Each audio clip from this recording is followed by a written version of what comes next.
स्वागत है आपका। आप देख रहे हैं कहानी कुर्सी की में बात करेंगे महाराष्ट्र की। 8 महीने पहले मोदी से मुकाबला करने वाला इंडिया गठबंधन अब लगभग टूट चुका है।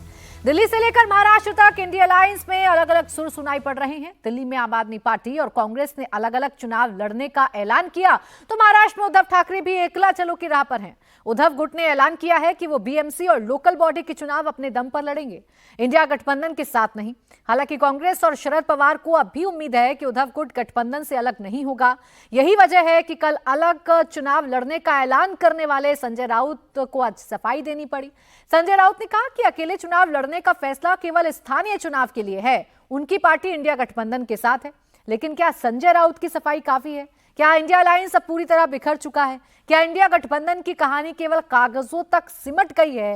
ये इन बयानों को लेकर सवाल खड़े होने लगे हैं। सुनिए कैसे रसाकसी इस वक्त चल रही है इंडिया गठबंधन में शामिल दलों के बीच में। तो ग्राम पंचायत, नगर पंचायत, जिला परिषद, कॉरपोरेशन यानी महानगर पालिका, ये चुनाव से मौका मिलता है ज्यादा से ज्यादा लोगों तक पहुंचने का, और ये लगभग सभी पार्टी की राय है। हमने ये नहीं कहा कि इंडिया आघाड़ी टूट गई है, महाविकास आघाड़ी टूट गई है। हमने हमारी पार्टी के कार्यकर्ताओं की भूमिका बताई, तो उसमें किसी को मिर्ची लगने का कारण नहीं है। सबको अधिकार है अपने पार्टी का विस्तार करने का, कार्यकर्ताओं को प्रतिष्ठा देने का, और सब पार्टी ये करती है। जब हम बीजेपी के साथ रहे हैं तब भी हमने ये लोकल बॉडी चुनाव दोनों पार्टी ने अलग अलग मिलकर लड़े हैं ना, उसमें नई बात क्या है? कुछ हद तक सही है कि मुंबई में जो सीनियर लोग जिन्होंने 40-45 साल कांग्रेस के लिए काम किया, जिनका योगदान है, जिनको लोग मानते हैं, उनको दरकिनार किया जाता है। ये बात बिल्कुल सही है, और वही कम ज्यादा मात्रा में महाराष्ट्र में भी हुआ। ये बात बिल्कुल सही है। बिल्कुल विचार करना चाहिए, नेतृत्व को, केंद्रीय नेतृत्व को करना ही चाहिए। इस तरह से आज जो हालत और हालात महाराष्ट्र में और खास करके मुंबई में है, तो उसको अगर उसका सोच विचार अगर हमारे आला कमान, हमारे केंद्रीय नेतृत्व नहीं करेगा, तो खैर फिर तो लोग अपने अपने हिसाब से अपनी अपनी राजनीति करते रहेंगे। इंडिया गठबंधन वैसा ही इंटैक्ट है जो इंडिया गठबंधन शुरुआती दौर में जहां से बनना शुरू हुआ था, कि वो रीजनल पार्टीज जो भारतीय जनता पार्टी का मुकाबला कर सकें, उन्हीं का साथ देना, उन्हीं के साथ खड़े दिखना है। समाजवादी पार्टी आज भी उसी रास्ते पर है कि इंडिया गठबंधन और मजबूत हो, वही regional party Bharatiya Janata party का मुकाबला करें जो लड़ रही हैं, उन्हीं के साथ खड़ा दिखना पड़ेगा। इंडिया गठबंधन का जो गठबंधन हुआ, इंडी गठबंधन मोदी जी के खिलाफ में एक हुआ था, मोदी जी के डर से एक हुआ था।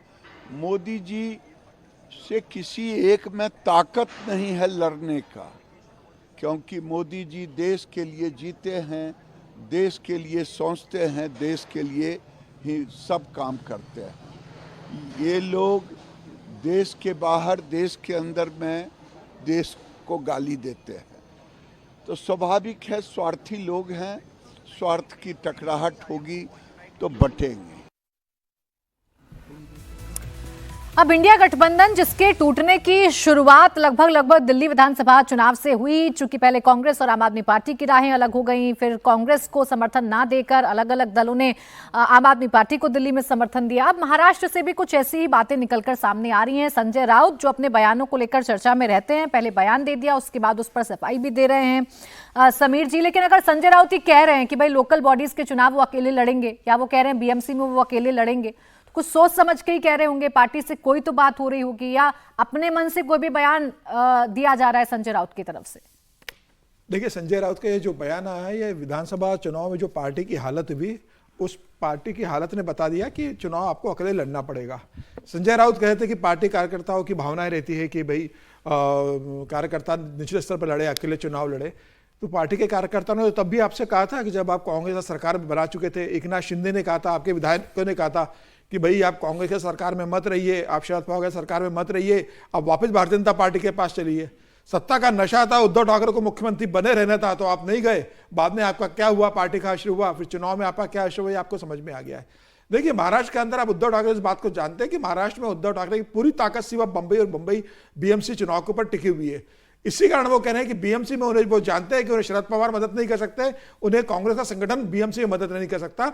बीएमसी उद्धव ठाकरे का मजबूत गढ़ रहा है, तो वहां वो चुनाव खुद लड़कर अपने मराठी वोटर्स, अपने हिंदुत्व के जो शिवसैनिक रहे, उनको वापस लाना चाहते हैं और बीएमसी लेना चाहते हैं। शरद पवार इस बात को जानते हैं कि बाकी जो नगर निकाय चुनाव होंगे वह उनकी महाराष्ट्र में बहुत ज्यादा भूमिका नहीं होगी और वहां वो समर्थन दे देंगे। ये बात भी तय है कि वो शरद पवार को बारामती के पास दे देंगे, कांग्रेस को विदर्भ में वो समर्थन देंगे, लेकिन बंबई में वो खुद अपनी दम पर लड़ना चाहते हैं और 217 सीटों के ऊपर वो अपने मुद्दा उतारकर अपना इस बार मेयर बनाना चाहते हैं। वो मुख्यमंत्री बनने से चुके हैं, बहुत बुरी हार विधानसभा में हुई है। अगर उद्धव ठाकरे इस बार बीएमसी का चुनाव बहुत बुरी तरह हारते हैं और मेयर नहीं बना पाते हैं, तो उद्धव ठाकरे का जो आर्थिक तंत्र है, जहां से शाखा प्रमुख जो शिवसैनिक है उद्धव ठाकरे के, उद्धव बाला साहब ठाकरे के, जिनका पूरा व्यवसाय बीएमसी से चलता था, सब उद्धव ठाकरे को छोड़ने की स्थिति में आ जाएंगे। उद्धव ठाकरे जानते हैं कि अगर उनकी जो थोड़ी बहुत ताकत बची है वो सिर्फ बीएमसी से के जुड़े हुए नेताओं के कारण बची हुई है। अगर वो भी चले गए तो उद्धव ठाकरे के पास कुछ बचेगा नहीं। और यही कारण रहा है कि वो बीएमसी अकेले लड़कर कोशिश कर रहे हैं कि ऐसी स्थिति आ जाए कि उनके बिना बीएमसी बने नहीं और फिर वो भारतीय जनता पार्टी के साथ मिलकर कुछ बनाए या भारतीय जनता पार्टी के साथ गठबंधन में बीएमसी के चुनाव लड़े। वो अभी सारे ऑप्शन तय कर रहे हैं। अब अखिलेश यादव का भी एक बयान आया कि भाई जहां जो रीजनल पार्टी मजबूत है उसे लड़ने देना चाहिए, इंडिया गठबंधन तो मजबूत है। तो यही तो अखिलेश यादव है जो बंबई में चुनाव लड़ने चले गए थे महाराष्ट्र के अंदर। तब इनको लगा नहीं था कि कांग्रेस वहां मजबूत है, कांग्रेस को समर्थन देना चाहिए। कांग्रेस ने सीटें मांगी, कांग्रेस ने दी नहीं, तो उन्होंने अपने मुद्दा उतार दिए। मध्य प्रदेश में कांग्रेस के पास सीटें मांगने चले गए थे, हरियाणा में मांग रहे थे। तो सब पार्टी अपने अपने हिसाब से राजनीति कर रही है। और अब इंडिया गठबंधन की बात है, ये लोकसभा चुनाव में भी कोई बहुत ज्यादा एकजुट नहीं था, ममता बनर्जी ने सीटें नहीं दी थी। अब विधानसभा चुनाव के जो परिणाम आए महाराष्ट्र के और हरियाणा के, मुझे लग रहा है इंडिया गठबंधन लगभग खत्म हो चुका है। अरविंद केजरीवाल कह चुके हैं और उन्होंने तो धमकी दे दी है कि अगर आपने अजय माकन पे कार्रवाई नहीं की तो 48 घंटे का हम समय देते हैं, हम कांग्रेस को बाहर कर देंगे इंडिया गठबंधन से। लेकिन अब उसको 7 दिन हो गए, अभी तक तो ना इंडिया गठबंधन बाहर हुआ है, ना केजरीवाल ने कहा कि मैं बाहर हो गया हूं। चुनाव परिणाम आने दीजिए, अगर दिल्ली में केजरीवाल भी हारेंगे तो मुझे लग रहा है कि फिर ये पूरा इंडिया गठबंधन खत्म हो जाएगा। 48 घंटे का समय तो बीत गया, लेकिन कैसे कांग्रेस से सबने राहें जुदा कर ली हैं। वो तो दिल्ली से कम विजय जी देखने को मिला ही ना।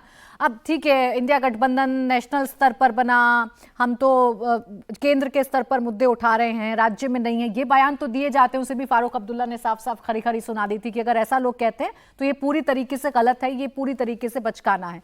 अब महाराष्ट्र में भी धीरे धीरे करके कांग्रेस से किनारा बनाना शुरू कर दिया है उनके साथियों ने। आपने एक लाइन अभी जिक्र किया था कि कागजों पर, फिर से कागजों पर रह जाएगा इंडिया गठबंधन, तो इसमें क्या बदलाव क्या हुआ मुझे नहीं लग रहा है। वो तो लोकसभा चुनाव के वक्त भी आपने 2-4 वो सम्मेलन कर लिए थे, बाकी था तो कागजों पे ही। क्या महाराष्ट्र वो वेस्ट बंगाल में चुनाव लड़ा था कांग्रेस ने और तृणमूल कांग्रेस ने साथ में? पंजाब में लड़ा था क्या चुनाव? जहां जिसको जो मौका मिला था वहां पर लड़ लिया था, जहां जरूरत लग रही थी कर लिया, नहीं किया। दिल्ली में जानते थे कि दोनों ही लोगों का कुछ नहीं होने वाला है, तो चलो दोनों मिलकर कुछ कर लेते हैं, जहां जिसकी ताकत थी। और उसके बाद आपने देखा मध्य प्रदेश के चुनावों का भी जिक्र किया, विधानसभा में आपने समाजवादी पार्टी को नहीं दिया, महाराष्ट्र में आप बिना कहे चुनाव लड़ने चले गए वहां पर। तो वो तो कागजों पर ही चल रहा था, कागज थोड़े फ्रेश थे उस समय, अब कागजों पर ही रह गया, इसलिए कोई बहुत बड़ा बदलाव नहीं हुआ। और अब ये समय उनके लिए है कि लोकसभा चुनाव नहीं आ रहे, तो विधानसभा के या जो राज्यों के जो संगठन है उनको कैसे ताकतवर बनाया जाए। जब इस दौरान अपनी ताकत बनाएंगे, तभी जब अगले चुनाव आएंगे लोकसभा के, तो फिर आप उसको एकजुट करने में अपनी ताकत के साथ खड़े हो सकेंगे। यदि इस दौरान भी आप इसी चक्कर में पड़े रहे, अभी बीएफ और शिवसेना को, महाराष्ट्र को तो समझने की जरूरत है। शिवसेना है क्या? शिवसेना जो वहाँ का निचला पूरा फाइनेंशियल सिस्टम है बॉम्बे का और महाराष्ट्र का, उसके जो शिव सैनिक है उससे कनेक्ट किया बाला साहब ने, और इसलिए वो फाइनेंशियल उसकी वो है, स्पाइन है शिवसेना। शिवसेना की जो ताकत है, वो जो शिव सैनिक जिसे आप कहते हैं, शाखा जिसे कहते हैं, तो वहाँ आप जाएंगे तो वहाँ जो ठेला लगाना है, वहाँ जो दुकान लगानी है, वहाँ जो ऑटो चलाना है, वहाँ जो टैक्सी चलानी है, सब कुछ शिवसेना के कब्जे में है। हाँ। उसके बिना नहीं चलेगा। तो यदि उसमें वो हिस्सेदारी नहीं करना चाहती और वहां वो ताकतवर रहेगी शिवसेना, तो उससे उसका संगठन मजबूत होगा। और ये मौका है सभी रीजनल पार्टीज को, इनको, क्योंकि ये हमारे कहने के लिए कि प्राची जी को अच्छा नहीं लग रहा इसलिए इंडिया गठबंधन को बनाए रखे, उसकी जरूरत नहीं है ना। आज उनको सब जगह, अखिलेश जी को भी उत्तर प्रदेश में अपनी ताकत बनानी है कि वहाँ पर क्या होगा, महाराष्ट्र में भी शिवसेना को इसकी ज़रूरत है। और फिर उससे एक और फायदा होगा, नए रास्ते खुलते हैं। यदि बीएमसी के साथ अच्छी ताकत में आ जाते हैं और मान लीजिए बीजेपी के साथ बनाने की पड़ी तो एक स्टेप तो आप आगे आ जाएंगे ना।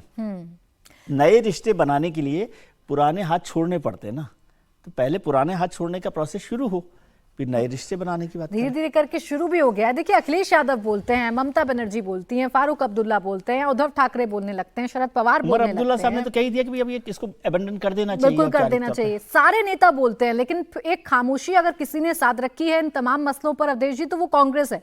कांग्रेस के नेता क्या बोलेंगे? दिल्ली में चुनौती दी जाती है, आपको अपने ही नेताओं पर कार्रवाई करने के लिए कहा जाता है कि आप अजय माकन पर, संजय दीक्षित पर कार्रवाई करिए। 48 घंटे का अल्टीमेटम दिया जाता है। महाराष्ट्र से भी ऐसी सुगबुगाहट सामने आ रही है, लेकिन कांग्रेस का जो शीर्ष नेतृत्व है, जो आला कमान है, वो इस पर क्यों खामोश रहता है? खामोश में उनकी अपनी नीति है।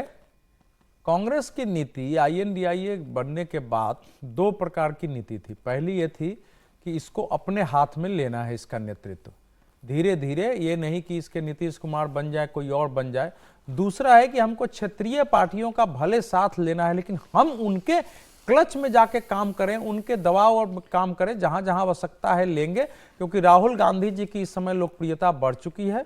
उन्होंने जो स्टैंड लिया है संघ के खिलाफ, नरेंद्र मोदी के खिलाफ, वो एक्सट्रीम जो है उस पर रहना चाहिए। दलितों की, आदिवासियों की, पिछड़ों की और मुसलमानों की आवाज बननी चाहिए, ईसाइयों की जो अल्पसंख्यकों के नाम पर। अब ये नीति जो थी वो लगा कि इससे हमारी लोकप्रियता ये गई नहीं है चुनाव के बावजूद। अब देखें कि उन्हीं नीतियों पर वो चल रहे हैं। जो प्रैक्टिकल नेता हैं उन्होंने जमीन पर देखा है कि भाई राहुल गांधी की नीतियां जो है, जो उनके लोग हैं उनके साथ तो हमारा एडजस्टमेंट हो नहीं सकता है। हालांकि कुछ क्षेत्रीय पार्टियों को राहुल गांधी की कुछ नीतियां भाती है, जैसे जाति जनगणना, समाजवादी पार्टी को, RJD को, लेकिन सभी को नहीं भाती है। तो कांग्रेस का न बोलना का मतलब ये हुआ कि जो कुछ हो रहा है उससे आपकी सहमति है कि हमको इस समय इंडिया गठबंधन से तत्काल कोई लेना देना नहीं है। न बोलने का अगर रहता तो अभी तक मीटिंग बुला करके VP सिंह प्राइम मिनिस्टर से हट गए थे। यही स्थिति जनमोर्चा की हो गई थी। जनमोर्चा पर भी हम लोग चर्चा कर रहे थे। मैंने कहा कि भाई किसी की अंत्येष्टि हो गई है, अब शव को आप जलाएंगे नहीं, दफनाएंगे नहीं, उस शव को लेके खड़ा रखेंगे तो उसकी दुर्दशा ही होगी। हालांकि तब भी VP सिंह लोगों को फोन करते थे, बात करते थे, फिर वो खंड खंड होता गया। तो आज तो वही स्थिति है। सभी पार्टियों को पता है, 1-2 को छोड़ दीजिए, जैसे RJD का अपना स्टेटमेंट है कि भाई हमारा गठबंधन पहले से है, निश्चित रूप से वहां पहले से है। लेकिन महाराष्ट्र में खासकर शरद पवार और उद्धव शिवसेना, ये 2 को तो बिल्कुल एहसास हो गया है कि हमारा वोट उनकी नीतियों के कारण गया है, हमको उसमें अब फंसना नहीं है, धीरे धीरे निकलना है। फारूक अब्दुल्ला को नेशनल पॉलिटिक्स में रहना है साथ में। वो बेटा स्टेट करेगा, वो राष्ट्र में चुने जाए, उसके साथ मंच पर जाए, बोलें, वो दिल से थोड़े ही बोल रहे हैं। तो चुनाव में जब उनके बेटे ने कहा था, राहुल गांधी पर अटैक किया था, तो उस समय तो उन्होंने कोई रिप्लाई दिया नहीं थे, उसमें वोट चाहिए था। तो चूंकि वहां दिल्ली में, यहाँ के इंटेलेक्चुअल्स में, एकेडमिशियन में, सेकुलर ब्रिगेड के अंदर वो रहते हैं, सभाओं में, मीटिंगों में, वो उनकी एक पॉलिटिक्स है। तो उसके केवल पॉलिटिक्स के लिए बोल रहे हैं। INDIA गठबंधन अगर जम्मू कश्मीर में होता तो फारूक अब्दुल्ला हस्तक्षेप करके सरकार बनते समय कांग्रेस के मंत्रियों को शामिल करवाते, ये भी उन्होंने नहीं किया है। तो इस समय मैं INDIA गठबंधन विचार के स्तर पर पहले ही शून्य था, दिग्भ्रमित था। स्वार्थियों के आधार, स्वार्थों के गठबंधन थे कि साथ होंगे तभी बीजेपी नरेंद्र मोदी हटेगा, एक ही मात्र लक्ष्य था, वो पूरा ठीक से नहीं हुआ है। और समझ में आ गया है कि आगे इस नीति पर चले तो देश का जो हिंदू वोट है खास करके जी, वो सनातन वोट इस समय जिस ढंग से खड़ा हो रहा है दोबारा, उसमें हमारा सुपरा साफ हो सकता है। इसीलिए अलग अलग राह जो है वो तलाशने की कोशिश की जा रही है, अपने अपने पार्टी को फिर से खड़ा करने की कोशिश की जा रही है, जिसमें उद्धव ठाकरे अभी सबसे पहले महाराष्ट्र में स्टैंड लेते हुए नजर आ रहे हैं। शुक्रिया आपका अवधेश जी, विजय जी और समीर जी आज हमारे साथ इस कार्यक्रम में जुड़ने के लिए।